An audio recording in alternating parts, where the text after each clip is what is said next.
Good morning everyone. My name is Dipesh Kumar Jain. My subject is mathematics senior level. I have 2 year teaching experience. आज के class में हम पढ़ेंगे straight line के बारे में. ठीक है, आज के क्लास में अपन किसके बारे में पढ़ेंगे? स्ट्रेट लाइन के बारे में. ठीक है, स्ट्रेट लाइन क्या होता है सबसे पहले वो जानेंगे, फिर इसमें आगे क्या होता है उसके बारे में जानेंगे. तो सबसे पहले बेसिक डेफिनेशन समझते हुए चलते हैं कि स्ट्रेट लाइन होती क्या है अपने पास. ठीक है, तो एक तो बात करता हूँ मैं कर्व की, ठीक है, और एक बात करता हूँ मैं स्ट्रेट लाइन की. ठीक है, तो कर्व का मतलब तो क्या हो गया, वो टेढ़ा मेढ़ा कैसे भी हो सकता है. ठीक है, और स्ट्रेट लाइन क्या होगा, एक स्ट्रेट फॉरवर्ड पाथ को वो क्या करेगा, फॉलो. और एक बेसिक डिफरेंस क्या होता है कि जैसे अगर मैं कर्व के ऊपर कोई भी 2 पॉइंट लेता हूँ तो उसके बीच की अगर डिस्टेंस मानूं तो डिस्टेंस होगी ये. ठीक है, लेकिन अगर शॉर्टेस्ट पाथ को डिस्टेंस, ये डिस्टेंस आपके शॉर्टेस्ट है तो इसका मतलब क्या है, ये आपका स्ट्रेट लाइन.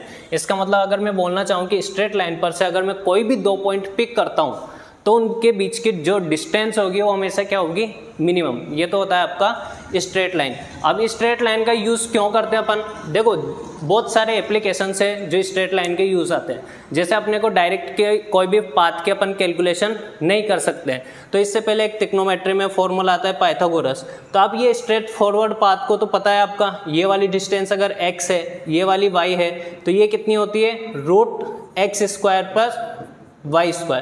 तो कई जगह ऐसा होता है कि आप डायरेक्ट कैलकुलेशन नहीं कर सकते, तो वहाँ पर उसको स्ट्रेट फॉरवर्ड पाथ में आपको उसको ब्रेक करना रहता है, फिर आगे की कैलकुलेशन करनी होती है. ठीक है, अब सबसे पहले जो स्ट्रेट लाइन है अपन उसमें क्या पढ़ेंगे, स्ट्रेट लाइन को अपन 3 पार्ट में क्या करते हैं, डिवाइड. पहला होता है उसमें आपका पॉइंट, पहला क्या होता है आपका उसमें पॉइंट. ठीक है, और दूसरा होता है आपका स्ट्रेट लाइन, लाइन के बारे में पढ़ेंगे, और लाइन, और उसके अंदर और पढ़ेंगे अपन फैमिली ऑफ लाइंस. ठीक है, और जो थर्ड पोर्शन रहता है इसमें पेयर ऑफ स्ट्रेट लाइन. ठीक है, क्या होता है आपका, पेयर ऑफ स्ट्रेट लाइन. ठीक है, तो अपन अब पढ़ेंगे पहले वाले पॉइंट के बारे में. किसके बारे में, पहले वाले पॉइंट के बारे में. ठीक है, अब पॉइंट अपन जनरली किस में करते हैं. अब पॉइंट आता है आपका कोऑर्डिनेट सिस्टम के अंदर. किसके अंदर आता है, कोऑर्डिनेट सिस्टम. ठीक है, तो कोऑर्डिनेट सिस्टम में अपन पढ़ेंगे रेक्टेंगुलर,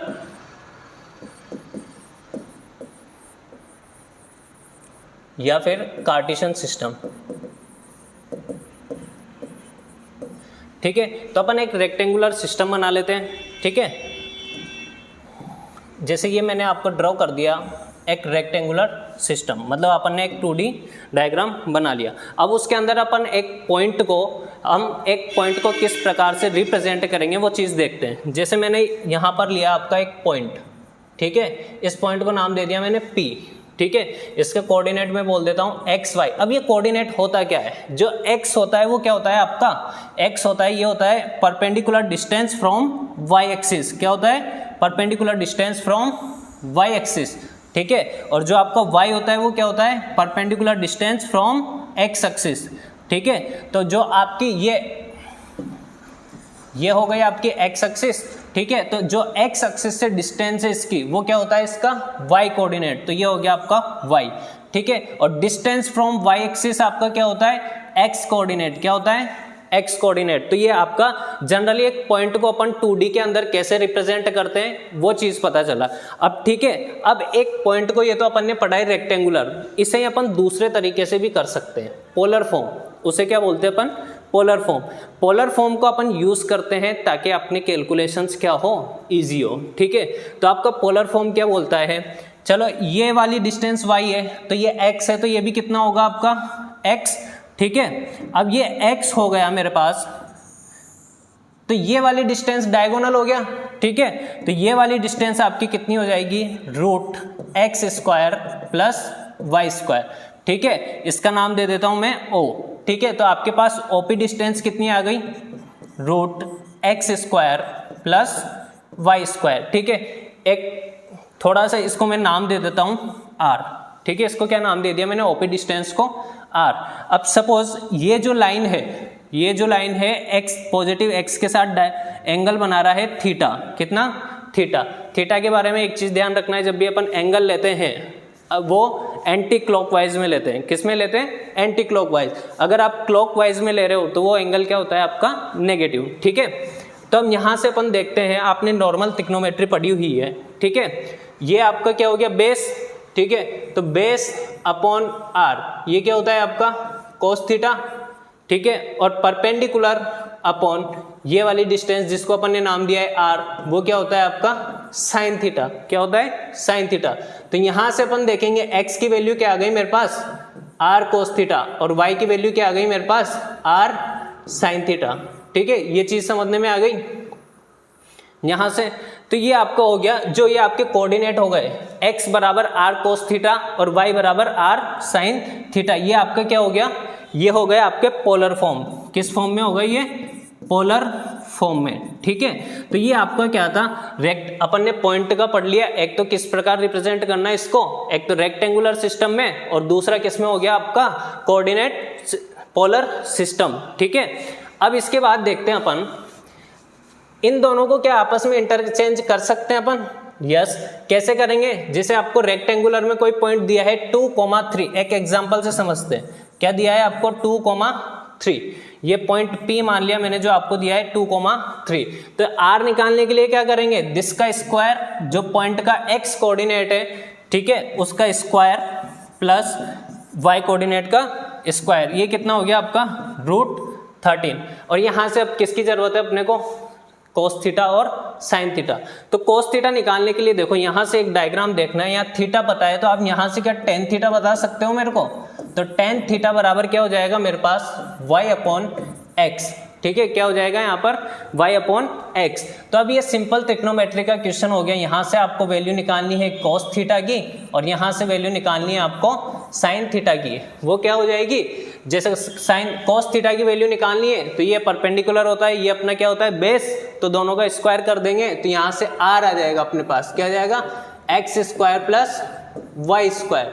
ठीक है, और जो ये y है तो y upon perpendicular upon hypotenuse क्या हो गया आपका? ये हो गया आपका साइन थीटा। ये किसकी वैल्यू आ गई आपके पास? Sine theta. और कोस थीटा की वैल्यू चाहिए मेरे को, तो वो क्या हो जाएगा मेरे पास? x upon √x square plus y square. क्या हो गया? ठीक है, तो यहां से आपके पास निकल गया क्या? √13 की वैल्यू, तो क्या आ गई आपके पास? r, और यहां से निकल जाएगा थीटा। तो जब r कोस थीटा की जो वैल्यू आएगी आपके पास, कोस थीटा, ये तो क्या हो गया आपका? x कोऑर्डिनेट, और जो r साइन थीटा मतलब √13 को इससे मल्टीप्लाई करेंगे तो वो आपका क्या हो जाएगा? y coordinate. क्या हो जाएगा? ये y कोऑर्डिनेट। ठीक है, तो ये तो था आपका जनरल पॉइंट के बारे में। किसके बारे में था? ये पॉइंट के बारे में। यहां पर जो x कोऑर्डिनेट है उसे अपन क्या बोलते हैं? एब्सिसा।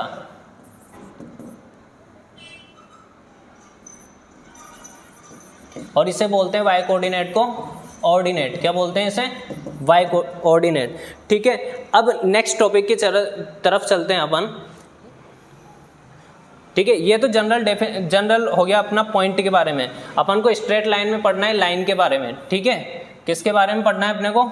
लाइन के बारे में। तो एक मैं जनरल लाइन ड्रॉ कर रहा हूं। ठीक है, जो भी इक्वेशन होगा इसका, तो इसमें एक टर्म आती है इंक्लिनेशन। इंक्लिनेशन मतलब क्या होता है? कोई भी लाइन आपका एक पॉजिटिव एक्स के साथ एंटी क्लॉकवाइज डायरेक्शन में जो भी एंगल बना रही है उसे क्या बोलते हैं अपन? इंक्लिनेशन। क्या बोलते हैं? इंक्लिनेशन। तो जैसे ये लाइन है अपने पास, इसका नाम दे दिया मैंने L1। ठीक है, इसका नाम दे दिया मैंने L1। अब ये पॉजिटिव एक्स के साथ कितना एंगल बना रही है? ये एंगल बना रही है, तो इसको क्या बोलेंगे अपन? थीटा। ये क्या कहलाता है? अपना इंक्लिनेशन। और इसके टेंजेंट की वैल्यू जो थीटा है, उसके टेंजेंट की वैल्यू आपकी कहलाती है स्लोप। क्या कहलाती है? स्लोप, या फिर ग्रेडियंट। क्या बोलेंगे? ग्रेडियंट। ठीक है, ये तो हो गई अपने इसकी बात। अब पॉइंट में इस लाइन के ऊपर अगर आपके पास कोई दो पॉइंट है, ठीक है, तो उनके बीच की डिस्टेंस कैसे निकालोगे आप?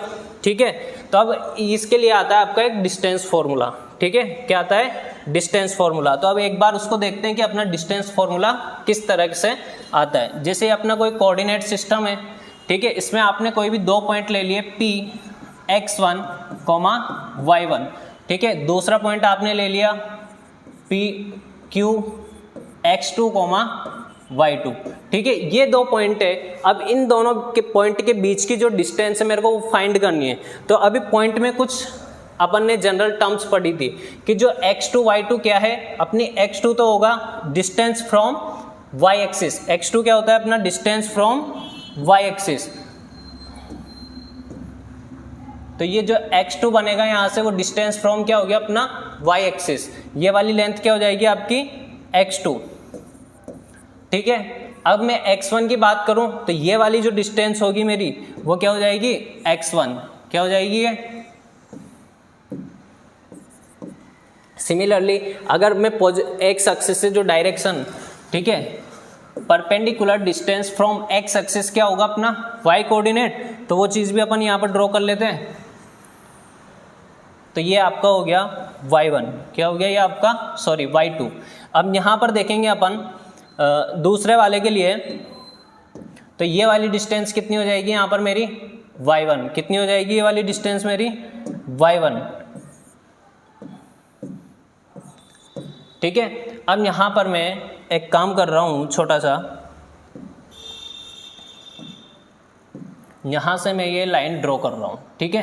तो क्या आप ये वाली लेंथ बता सकते हो क्या, आपको ये टोटल लेंथ पता है और इतनी लेंथ पता है, तो क्या ये वाली लेंथ बता सकते हो आप कितनी हो जाएगी ये वाली लेंथ।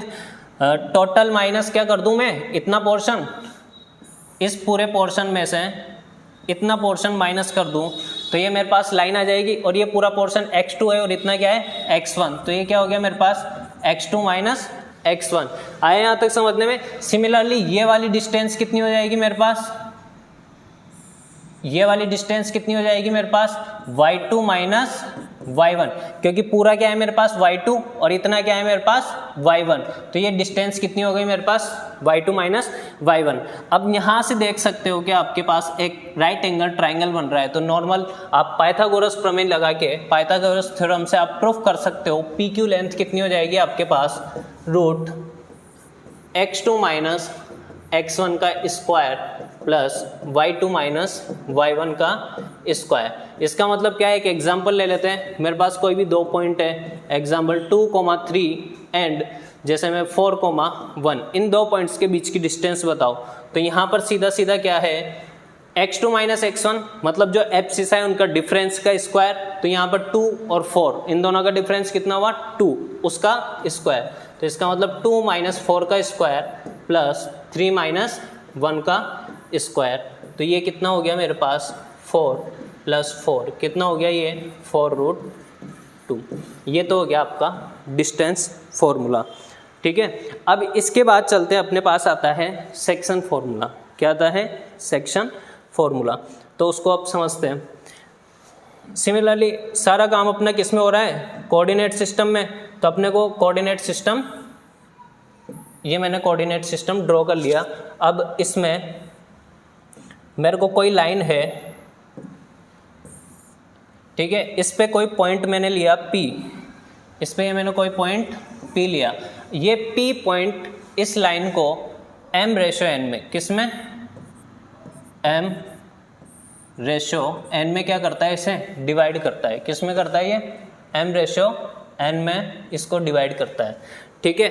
अब मेरे को एक चीज़ बताओ, इसी के वापस कोऑर्डिनेट ले लेता हूँ मैं, ये a नाम दे देता हूँ x1 y1, ये हो गया आपका b x2 y2, ठीक है। तो यहाँ से सिमिलरली ये मैंने एक ट्रायंगल फॉर्म करा है यहाँ पर, ठीक है। ये मेरे को एक चीज़ बताओ, ये दोनों ट्रायंगल सिमिलर होंगे क्योंकि एक एंगल क्या है इनका थीटा, ये भी थीटा, दोनों सेम होंगे, और ये क्या होगा आपका 90 और 90। इसका मतलब इन दोनों ट्रायंगल्स के जो भी साइड्स रेस्पेक्टिवली, जो भी साइड्स होगी वो किस में होगी, एक फिक्स रेशो में होगी। किस में होगी, एक फिक्स रेशो में होगी, ठीक है। तो जैसे मेरे पास ये m है, अब मेरे को आप बता सकते हो कि ये पूरी डिस्टेंस है आपके पास y2, ये वाला पॉइंट मैंने अज्यूम कर लिया x, y, ठीक है, ये वाला पॉइंट मैंने अज्यूम कर लिया x, y। तो क्या मेरे को बता सकते हो ये वाली डिस्टेंस कितनी हो जाएगी, ये पूरी y2 है, यहाँ तक y है, तो ये कितनी हो जाएगी y2 माइनस y1, ठीक है। और ये वाला कितना हो जाएगा मेरे पास x2 माइनस x, सॉरी यहाँ पर थोड़ा करेक्ट कर लेना, जो आपका y2 होगा ये डिस्टेंस ऊपर से लेंगे तो ये y2 होगा, और ये यहाँ तक की डिस्टेंस कितनी होगी y, ठीक है। तो इसका मतलब मैं एक चीज़ कर दूं यहाँ पर, अब सिमिलरली यहाँ पर क्या हो जाएगा, y माइनस y1 और ये कितना हो जाएगा आपका x माइनस x1, ये डिस्टेंस, ठीक है। तो अब मैं पहले एक x वाले के लिए प्रूफ करता हूँ, ठीक है। तो जैसे ये x माइनस x1 अपॉन ये वाला रेशो है मेरे पास m इक्वल टू क्या हो जाएगा, इक्वल टू हो जाएगा x2 minus x upon n। अब यहाँ से मैं क्रॉस मल्टीप्लाई करता हूँ तो ये क्या हो जाएगा, nx minus nx1 equal to mx2 minus mx, ठीक है। अब x वाले पोर्शन को एक साथ लिख लूँ तो ये क्या हो जाएगा, nx प्लस mx बराबर हो जाएगा, इसको उधर ट्रांसफ़र कर दूँ तो mx2 प्लस nx1, ठीक है। यहाँ से x कॉमन लूँगा तो n प्लस m, तो x की वैल्यू क्या आ गई मेरे पास, m प्लस n, x की वैल्यू आ गई अपने पास mx2 plus nx1 upon m plus n। ये क्या हो गया आपका एक सेक्शन फॉर्मूला। सिमिलरली अपन प्रूफ कर सकते हैं किसके लिए, y के लिए। तो y के लिए अपना फॉर्मूला क्या हो जाएगा, y बराबर हो जाएगा my2 plus ny1 upon m plus n। तो अब फॉर्मूले को रटना नहीं है, थोड़ा समझना है किस तरीके से। ये m रेशियो है, ये आपका n रेशियो है, तो m को मल्टीप्लाई करो x से, मतलब क्रॉस मल्टीप्लाई करते हुए चलना है। x कोऑर्डिनेट के लिए x पे ध्यान देना है आपको, तो mx2 n x1 और फिर क्या कर देना, पूरी लेंथ मतलब m प्लस n जो भी रेशियो है उनका समेशन। देखो mx2 m कहाँ पर m x2 n x1 mx2 plus nx1 upon m plus n। Similarly ये किसके लिए हो जाएगा, y के लिए, ठीक है। तो अब जो भी आगे की बात अपन करेंगे नेक्स्ट लेक्चर में, ठीक है। Thank you.